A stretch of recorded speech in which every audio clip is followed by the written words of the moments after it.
اسی موقع پہ کہانی میں ہمیں ایک اور کردار سے متعارف کرایا جاتا ہے، اور یہ ایک 60 سال کے بوڑھے انسان تھے، مسٹر بہمن۔ یہ اسی کالونی میں رہتے تھے، یہ بھی ایک فنکار تھے، ایک آرٹسٹ تھے، لیکن بہت سال ہو گئے تھے انہوں نے کچھ پینٹ نہیں کیا تھا،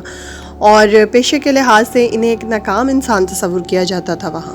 مسٹر بہمن جو تھے وہ خود تو کچھ پینٹ نہیں کرتے تھے، لیکن جو اس کالونی کے نوجوان پینٹرز وغیرہ تھے، آرٹسٹ وغیرہ تھے، ان کے لیے ماڈل کے طور پہ کام کرتے تھے، اور اسی کمائی سے وہ اپنا گزر بسر کرتے تھے۔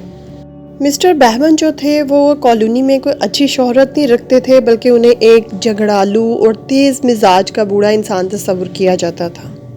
اچھا، مسٹر بہمن کے بارے میں ہمیں ایک بات اور بتائی جاتی ہے کہ مسٹر بہمن نے اگرچہ کہ بہت سے سالوں سے پینٹ نہیں کیا،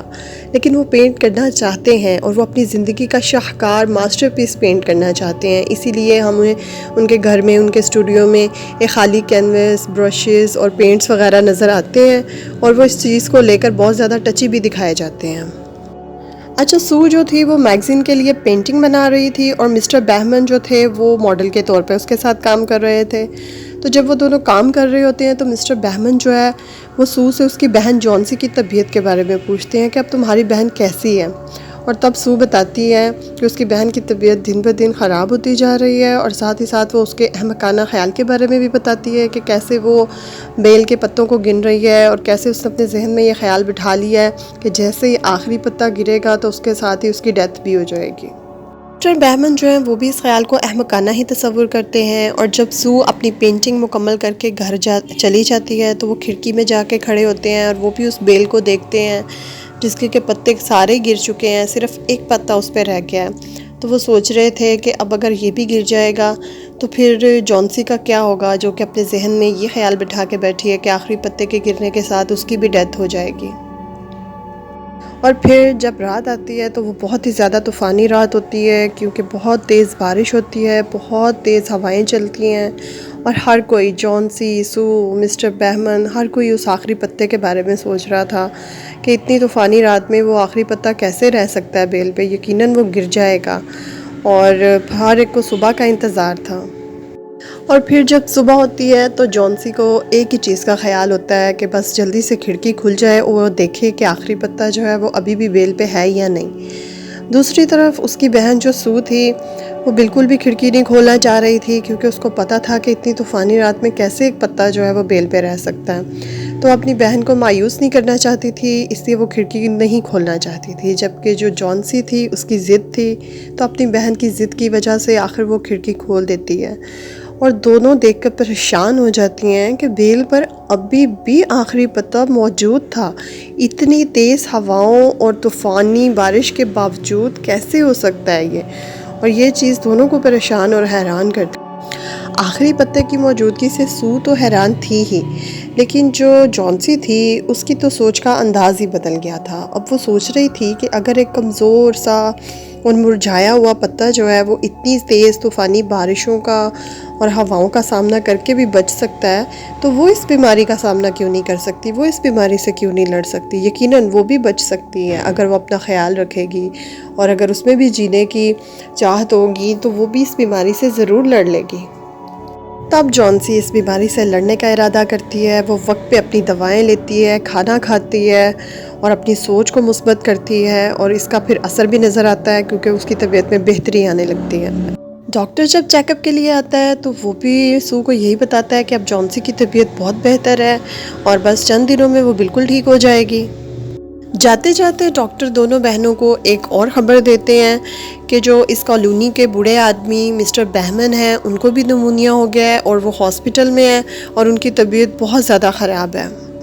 ساتھ ہی ساتھ ڈاکٹر یہ بھی بتاتے ہیں کہ مسٹر بہمن کو یہ نمونیا بارش میں بھیگنے کی وجہ سے ہوا ہے، کیونکہ جس رات بہت زیادہ بارش ہوئی ہے چوکیدار نے انہیں سیڑھیوں کے پاس دیکھا تھا، ان کے پاس ایک لالٹین تھی اور کچھ برشز تھے، پینٹس تھے، ایک سیڑھی تھی، لیکن کوئی بھی نہیں جانتا کہ آخر وہ اتنی طوفانی رات میں اور اتنی بارش میں باہر کیا کر رہے تھے۔ کوئی بھی نہیں جانتا تھا کہ اس رات، طوفانی رات میں، بارش میں مسٹر بہمن باہر کیا کر رہے تھے، لیکن سو جو تھی شاید وہ جانتی تھی کہ وہ کیا کر رہے تھے۔ اس کو یاد آتا ہے کہ اس نے وہ آخری پتے کے گرنے والی کہانی جو تھی وہ مسٹر بہمن کو سنائی تھی، اور اس چیز کا خیال آتا ہی وہ کھڑکی کے پاس جاتی ہے اور باہر دیکھتی ہے تو اس کو احساس ہوتا ہے کہ جو آخری پتا موجود ہے یہ وہاں موجود تو ہے لیکن یہ بالکل بھی ہل نہیں رہا ہے ہوا کے ساتھ. تو تب اس کو احساس ہوتا ہے کہ یہ کوئی اصلی پتا نہیں ہے بلکہ یہ تو ایک پینٹنگ ہے. سو جو ہے وہ یہ حقیقت اپنی بہن کو بھی بتاتی ہے اور دونوں دیکھتی ہیں کہ واقعی وہ جو پتا تھا وہ اصل نہیں تھا، پینٹنگ تھی، لیکن اسے کمال مہارت سے پینٹ کیا گیا تھا. واقعی وہ مسٹر بہمن جو تھے ان کا شاہکار تھا، ماسٹر پیس تھا جس کا کہ وہ خواب دیکھا کرتے تھے. اور کیسے انہوں نے اپنی صحت کی پرواہ کیے بغیر اس طوفانی رات میں اسے پینٹ کیا تھا، صرف اور صرف بیمار جونسی کو زندگی کی امید دلانے کے لیے. اور وہ اس میں کامیاب بھی رہے کیونکہ جونسی جو تھی وہ اب ٹھیک بھی ہو گئی تھی اور زندگی کی طرف لوٹ بھی آئی تھی. مسٹر بہمن نمونیا سے لڑ نہیں پاتے اور ان کی وفات ہو جاتی ہے، لیکن کالونی میں یہ بات ہر طرف پھیل چکی تھی کہ کیسے آخری پتا پینٹ کرتے ہوئے اور کیسے کسی کو زندگی کی امید دلاتے ہوئے ان کی وفات ہوئی ہے. ہر کوئی ان کے لیے دکھی تھا کیونکہ ان کی وفات ہو گئی تھی، لیکن خوش بھی تھا کہ چلو جانے سے پہلے انہوں نے ایک کمال کام کیا اور اس آخری پتے کے ذریعے کسی کو امید دلائی. ہر کوئی خوش تھا اور یہی کہہ رہا تھا کہ انہوں نے اپنا شاہکار، اپنا ماسٹر پیس جو ہے وہ پینٹ کر لیا ہے، کیونکہ یہ جو لاسٹ لیف ہے یہی ان کا جو ہے وہ ماسٹر پیس ہے. اور بس یہاں پر اس کہانی کا اختتام ہو جاتا ہے. اور اب وقت ہے اس کہانی کا ایک چھوٹا سا اور سمپل سا ریویو کرنے کا. تو سب سے پہلے تو ہم عنوان کی بات کرتے ہیں، دا لاسٹ لیف. تو یہ بالکل ٹھیک عنوان ہے اور بالکل سوٹیبل ہے، کیونکہ جو جونسی ہے وہ جب بیمار ہوتی ہے تو وہ بیل کے گرتے ہوئے پتے گن رہی تھی اور وہ خیال کر رہی تھی کہ آخری پتا جو گرے گا تو اس کے ساتھ اس کی ڈیتھ ہو جائے گی، جبکہ جو مسٹر بہمن تھے وہ آخری پتا پینٹ کر کے اس کو زندگی کی امید دلانے کی کوشش کرتے ہیں. اور یہی لاسٹ لیف جو ہے وہ آخر ان کا شاہکار ثابت ہوتا ہے، ان کا ماسٹر پیس بنتا ہے. تو ہاں، یہ جو عنوان ہے جو کہانی کو دیا گیا یہ بالکل جسٹیفائڈ ہے.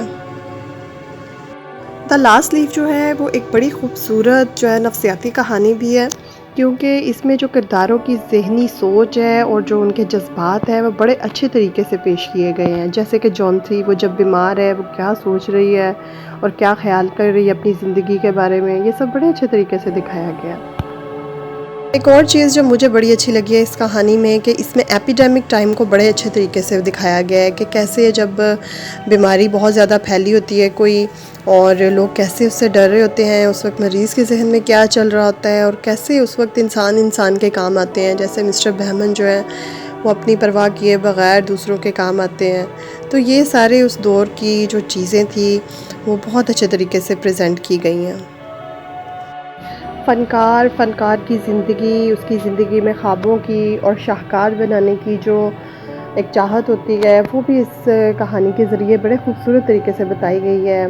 کہ کیسے فنکاروں کی اور آرٹسٹ جو لوگ ہوتے ہیں ان کی زندگی میں خواب ہوتا ہے کہ وہ کوئی نہ کوئی ماسٹر پیس ضرور بنائیں، اور کیسے وہ اپنے شوق کو لے کے زندگی میں چل رہے ہوتے ہیں اور جو بھی ان کو معاشی مسائل وغیرہ کا سامنا کرنا پڑ رہا ہوتا ہے وہ اس کو بھی فیس کر رہے ہوتے ہیں، لیکن ساتھ ساتھ وہ اپنے خواب کو بھی جی رہے ہوتے ہیں. تو یہ جو ایک آرٹسٹ کی زندگی اور اس کی جو مشکلات ہیں وہ بھی اس کہانی میں بڑے اچھے طریقے سے جو ہے وہ بیان کی گئی ہیں. اسی کے ساتھ کہانی اور اس کے ریویو کا اختتام کرتے ہیں. تو آپ کو میری یہ کاوش پسند آئی ہو